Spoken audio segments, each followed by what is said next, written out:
Pas depuis longtemps, mais... Alors, donc je m'appelle Alexandra, je suis consultante en développement durable et j'habite à Saint-Antonin-Nobleval depuis maintenant 10 ans. Alors, je me suis installée ici, comme plein de gens, un peu par un mix de hasard. On est venu ici en vacances, en touriste, au départ, et on est vraiment tombé amoureux du coin, c'était il y a 15 ans. Et à l'époque, on attendait notre premier enfant et on s'est dit que c'était quand même un endroit absolument merveilleux pour vivre et élever des enfants. Et voilà, ça nous a pris 2 ans avant de sauter vraiment le pas. Et à l'époque, le choix de mon employeur de me laisser télétravailler est ce qui nous a permis de partir. Donc je suis restée 8 ans en télétravail salarié. Je travaillais à l'époque dans la communication et ensuite j'ai repris des études et j'ai créé mon activité ici. Et donc aujourd'hui, je suis à mon compte et je travaille au quotidien en fait dans l'espace de coworking. Rester chez soi tout le temps, à un moment, c'est un peu déprimant. On se sent assez seul même quand on est salarié et qu'on a une équipe, des gens autour. On est quand même tout seul chez soi, on est vite tenté d'aller lancer la machine à laver, faire un peu de jardin, on n'est pas toujours très concentré. Et puis si on s'appauvrit un peu intellectuellement parce que y a aussi plein de trucs qui se passent à la machine à café, quoi. Ce côté sociabilisation, ça joue beaucoup aussi dans la qualité du boulot, dans la créativité, dans plein de choses dont on a besoin dans le réseau professionnel aussi. Donc voilà, et c'était vrai pour moi en étant salarié, c'est encore plus vrai pour des gens qui sont indépendants et qui se sentent souvent encore plus seuls chez eux. Moi, je réfléchissais depuis un moment à louer quelque chose, mais tout seul, c'était beaucoup trop cher, en fait, ça ne devenait pas rentable.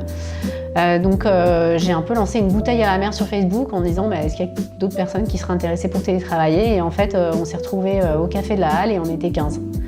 Voilà, donc et à partir de là, on s'est dit, même si c'est pas forcément les gens qui sont venus dans le coworking, on était très surpris en tout cas de se dire, en fait, ouais, on est si nombreux que ça à chercher un endroit où travailler ensemble, quoi. Donc ici, c'est un espace de coworking. Alors l'association, elle s'appelle Nobilis & Co. Elle existe depuis 3 ans. On était dans un autre lieu un peu plus petit au tout début. On s'est agrandi parce qu'on a eu plus de monde au fur et à mesure qui nous a rejoints.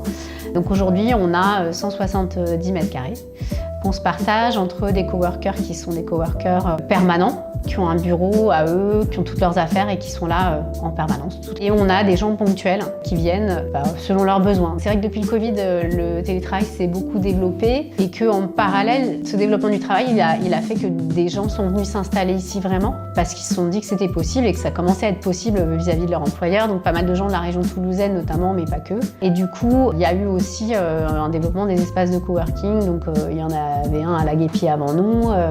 Il y a celui de Kélus aussi, il y en a un autre à Sept-Fonds au Saint-Dozon. Donc ça se développe aussi pour répondre à des gens qui peuvent avoir des besoins plus ponctuels de télétravail.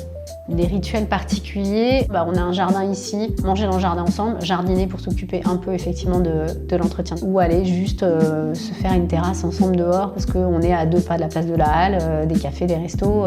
Et on peut aussi aller décider de prendre l'air et de se balader quand on a envie de se vider la tête. Ce qu'on a fait aussi pas mal, c'est des déjeuners où on se raconte chacun un peu nos projets du moment.